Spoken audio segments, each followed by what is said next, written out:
First thing I want to talk about, I want to ask you guys, how many of you guys think you've had a loneliness problem as a man? A loneliness problem. Okay. What they're saying right now, and this is very, it's hot in the media right now, and I think it's important because I went through a lot of loneliness, is that there's a loneliness epidemic with men right now. I actually think there's a loneliness epidemic with everybody. I think it's the cause of that is separation. You know, this sense that we're separate. We're creating more separation as we're getting the sexes are getting angry at each other. People don't know how to connect anymore. They don't know how to feel each other. They're in their heads a lot from all the data that's out there. And I want to talk about that a little bit. And there's a bigger reason for all that, and there's an easier fix if you're good at embodiment. If you understand embodiment, there's a much easier fix.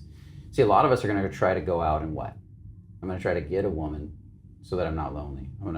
Maybe I'll get a dog so I'm not lonely. I'll go try to make friends so I'm not lonely. But does that work?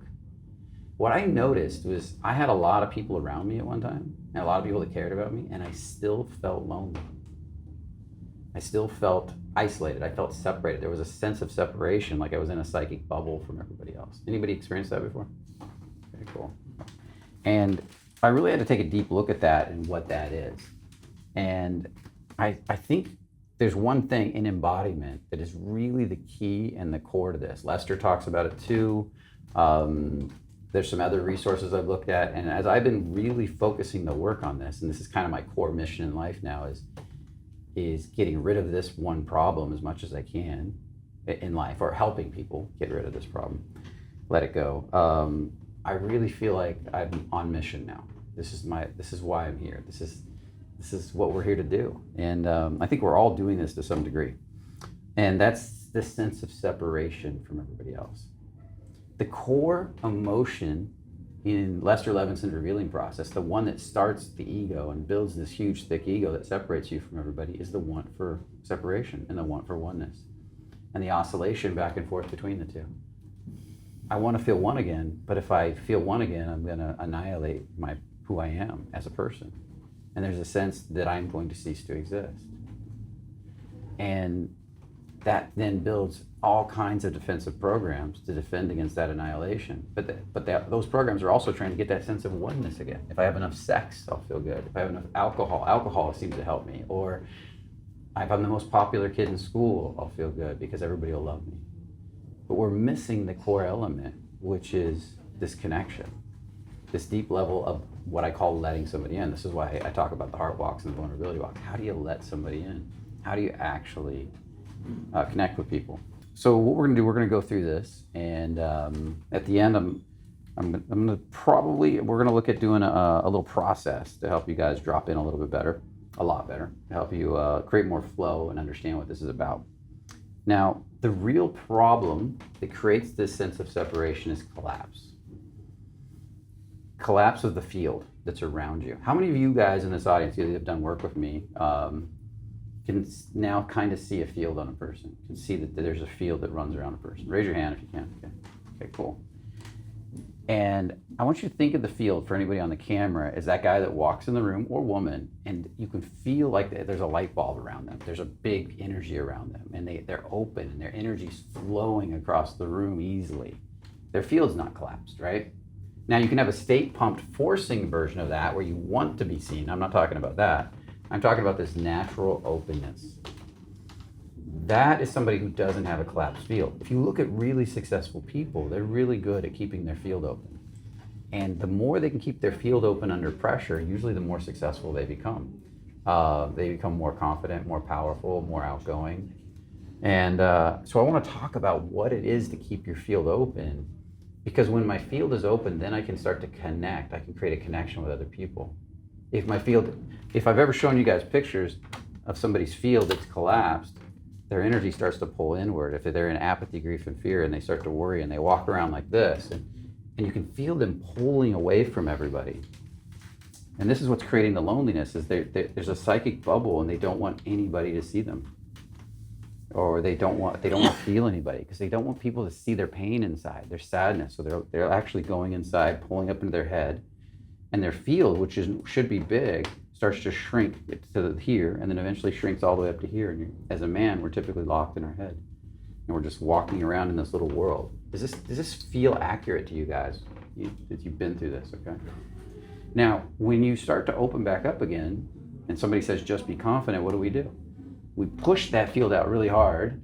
We go, I'm gonna go out, high, high, high, and now there's a forcing from the head, which will then cause a chain reaction at once you burn out of a collapse again, back into the head. When you can learn to let energy flow through the body and back into the field, now you're really starting to create connection again. You're starting to, it's almost like you're opening your internet connection to let other people in. Because the field isn't fighting you anymore. It's doing its natural flow, like a light would be turned up to bright naturally. It doesn't effort itself. And that's what I'm talking about here. So that field would go from to the force to openness and once I open, there's a sense when I am looking at you guys that I feel the whole room. I'm aware of the whole room. My peripheral's picking up everything. I can feel out here. And at the same time, I'm receiving all of you. I'm not pushing on you guys. It's like if I look at you, I can let you in. I can say, hi, how you doing? And I can just be present for you because my field and your field have created this connection together. Who has come up and met a person that felt like this? I know this is abstract, so I want to make sure it's coming across, where you walked up to a person that felt like they had a big field and you just felt warm and safe with them. Who's had that experience? That's when you are flowing in that field. That's when that person's flowing. And if maybe you're in a heavy state or closed state, it opens you up and it starts to feel good. When I say, how are you doing? How's your day going? And I mean it, that's because my field's open, because I'm big and I'm inviting you into my safe space and I'm saying hi. And that creates this beautiful place for you to relax and open up with me. If I can hold that state, that resonant state, it invites other people up. And it invites them up from apathy, grief, and fear to lust, anger, and pride, and ultimately courage, acceptance, love, and peace. That's how the emotional scale operates. And when they get to the top of that scale with you, or even up to courage with you, they feel so much better. Maybe they're still scared, but their heart's encouraged, their heart's open, and there's this sense of relief. Like, I can think again, my mind is slowing down.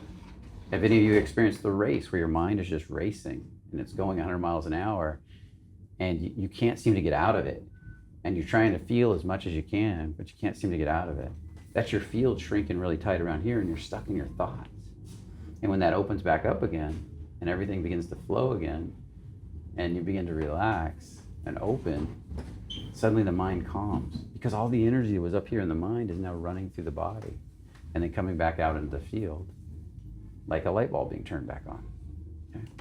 So that field is the reason we feel disconnected. We become comfortable shrinking our field so much. And I see it with clients in my 6-month groups all the time. They come in, they call shrunk. They come in tight, and I have to constantly open them back up because they don't know how to do it on their own yet. They live in this shrunken space, so open them back up, and eventually, through repetition, like anything through repetition, they start to get it. They start to be able to say, hey, you mean I can just choose to stay open? Yes. And the neural pathway starts to build. And they start to come into the calls more open. And then new clients come in. Maybe they've been in the calls 2 months now. A new client will come in and they're like, yeah, I can see me in that old client.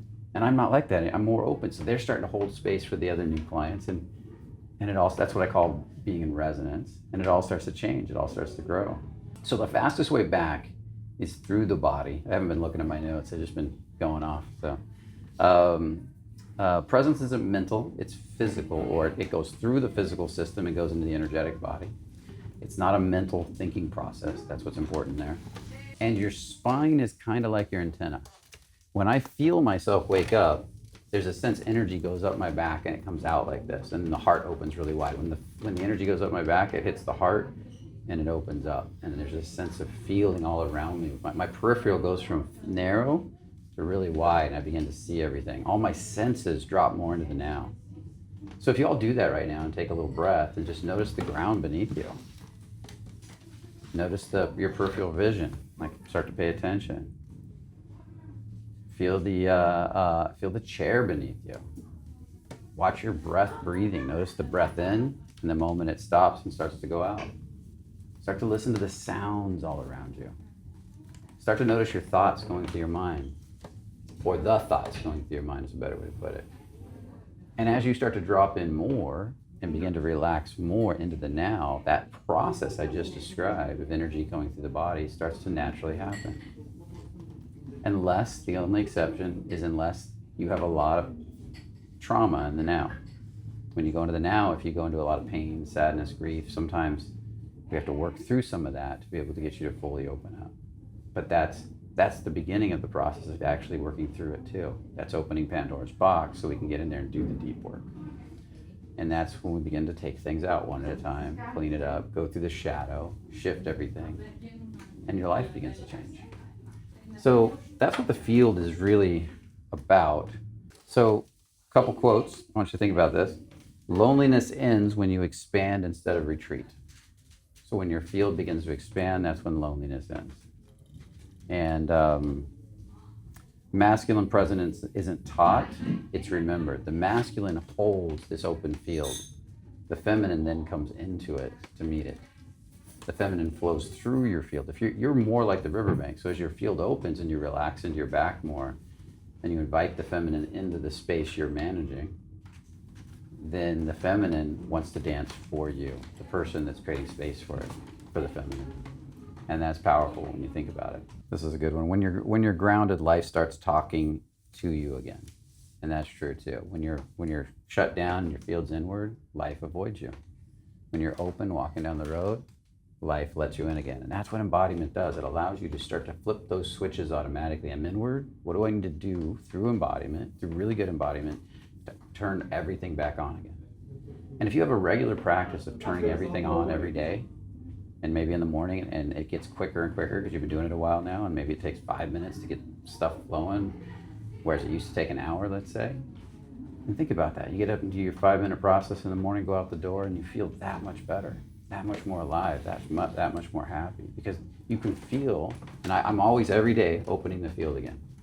Can I get this thing back? Even if I'm sad, even if I'm hurt, I can still open the field and feel the sadness, because that's when it will begin to process, begin to leave my body. Now, let's do one more. I said I was going to do a 3-minute drill, and I kind of just took you through something really fast, but that was a little too fast. So let's do something real. Relax, get yourself comfortable in your chair.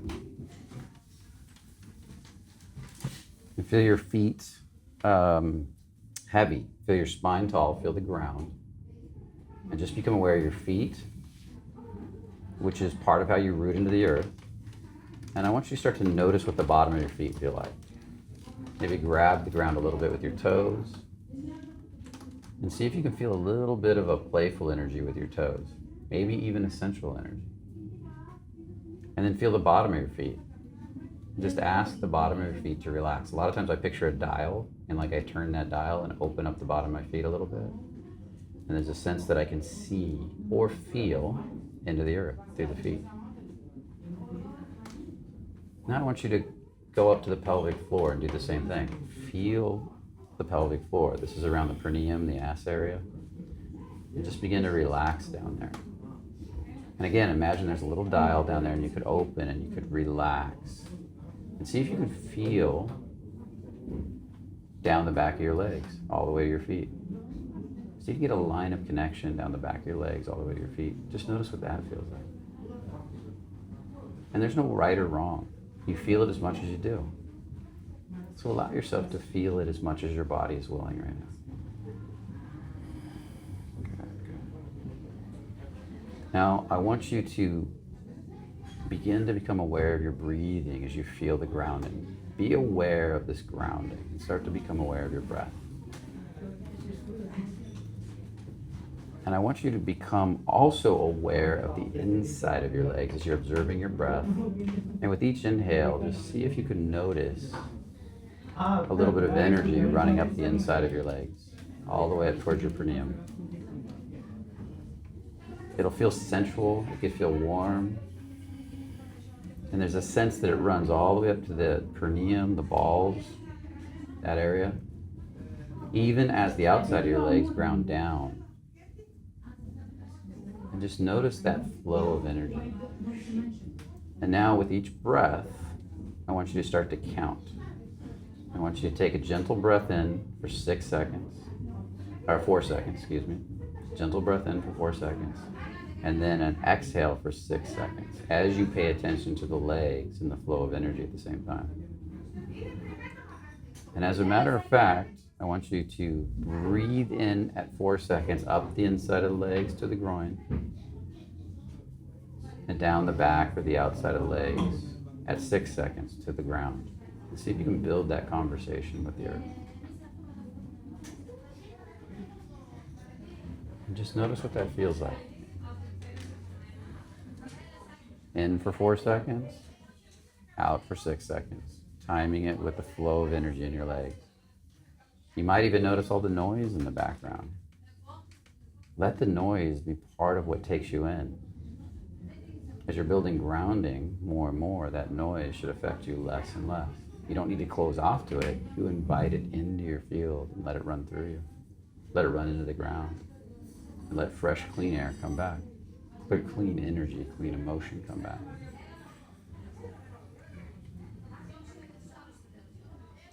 Now I want you to begin to start to notice what it's like to pull that energy from the ground and breathe up. And then I want you to pull it into your pelvis, and then with the exhale, gently push it up your spine. So breathe up, pull the inside of the legs, pull it into the back of your pelvis, hold it for a second, 1 or 2 seconds, and then gently exhale, look up and push it up your spine as you look up through the forehead.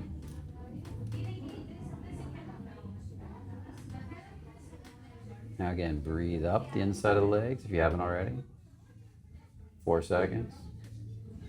Hold it at the base of the spine for a couple seconds. And then breathe out. And as you breathe out, push it up the spine, up towards the top of the head.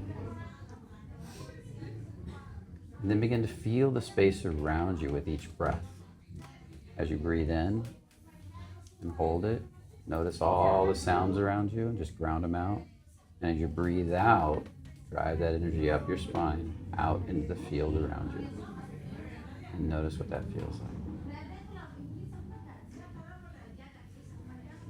And do that 3 more times.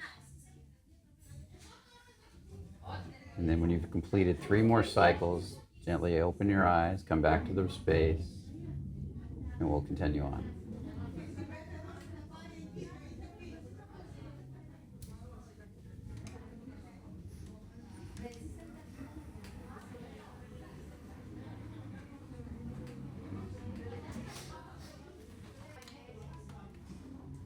Okay, cool. How y'all feeling? Good. I want to take like 2 bits of feedback for the video, if anybody's willing to share in the video. Who wants to share anything? Yeah, so for me, I really enjoyed the part when it was about bringing that energy up and then kind of letting it sit for some time at the base of the spine and then bring it up. And yeah, I'll be curious on like, is that like how you actually fill up the field? Like you're filling it up from the earth, up the spine, and then into the field. Well, that's And part of the process. I can't, if I did everything, it gets too complex. So we do pieces like drills in sports, right? So you breathe it down the front from above, and it comes in, and some comes up and out the back. That's a microcosmic orbit. You bring some in from here, and that mixes and comes up here. And so there's several directions. And there's also energy that goes back out this way, energy that goes out that way. So if we add a piece at a time, eventually it starts to become automatic. You start to really feel it. And if you really let yourself go, did you notice that it almost gives you almost like a little sensation of either lifting up sometimes or feeling a little high sometimes, feeling a little like your heart's opening and you're getting that. Yeah, that's because that's all that's opening up. And eventually you start to bring some of that back. As you come back down from up here, you start to bring it back with you into this space. So think of 3 spaces: the space beneath you, the space in front of you, and the space above you. And so we start to bring some of these energies, and direct it into the space around you. So, good stuff. it feels like when the energy starts moving, since I'm like pulling, just basically moving energy that just kind of fills up the energy field on its own. Like Yeah, like just moving like a the light bulb energy. dimmer switch that's turning up Exactly. slowly. Yeah. Yeah, it feels great. I love it. So, Philip, do you want to share about that and then ask the question, the experience for a little bit? Yeah, sure. I found it to be really helpful to have like a short 3-minute practice like that. It really brought me into a sense of peace in a very short amount of time. So we did it for, I don't know, 3 minutes or whatever. Yeah. But it only took like 2 breaths to get into the feeling of it. That's how quickly we can change. And once we condition the body to do that, like you reach a point where you're like, I want to pull energy up my legs and into my turn on and drive it up my spine. And it's like, whoa, that fast, you know? Yeah. Because you get so conditioned. And yeah, people will stay locked in their heads for years because they won't take the time to condition that stuff. Like you said, guys going around feeling isolated, lonely. Yeah. And here we are 2 breaths away from expanding. Yeah, that's exactly. So close all the time. That's beautifully put. Okay, what was your question? I don't really know how to question it, but I was wondering more about the relationship between trauma and the energy field. Because, as you said, to me it sounded almost like you're training a muscle of expanding it. But then there's this concept of trauma, stuff that gets locked in the body. So how do they really relate to each other? Do you first open up to feelings so that they can rise and become healed? This is an important question. You shut down because of trauma. The more trauma, the more we want to close in. Because if you don't know how to deal with that trauma, what happens? If the field gets big and you don't know how to deal with that trauma, what typically happens? You become a magnet. The bigger my field gets, the more I can push and pull the things I'm dreaming about in my life. I want to connect with people. I want to say hi to people. I want to start move money. But if you're super negative and you're super dark inside and your field gets big, you could be pushing and pulling some dark crap, right? So the field will only usually open as much as your trauma will allow. You'll get the field will start opening, but you'll stay depressed a little bit and sad, and that's where we heal from. As with the field opens a little bit, we process that. Field opens a little more, we process that.